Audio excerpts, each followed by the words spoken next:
Arithmetic versus geometric sequences.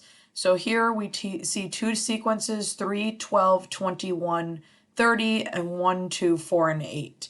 The biggest difference between arithmetic and geometric sequences is whether you are going up or down by adding or subtracting, or whether you're going up or down by multiplying or dividing. If we look at our first sequence, 3 to 9, or 3 to 12 adds 9, 12 to 21 adds 9, 21 to 30 adds 9. So we're consistently adding. Now, if we look at our second sequence, 1 to 2 goes up by 1, but 2 to 4 goes up by 2, and 4 to 8 goes up by 4. This is not arithmetic because we're not adding consistently or subtracting consistently each time. I see a lot of mistakes in this area because people will look at the first pattern and then they think that they have it.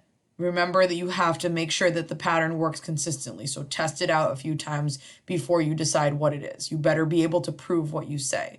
So because this isn't adding by the same amount every time, we have to see what it is doing. Is there something that it's doing consistently? So what can I do? Well, I can multiply by 2. 1 times 2 is 2. 2 times 2 is 4. 4 times 2 is 8. So when we are adding or subtracting consistently, we call this arithmetic sequence or arithmetic growth. When we are multiplying or dividing, we call this geometric.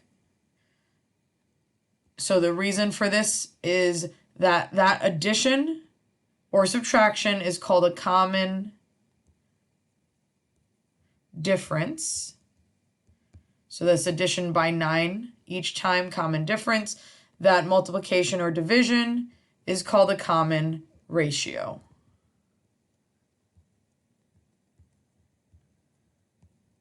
And that is your difference between an arithmetic or a geometric sequence.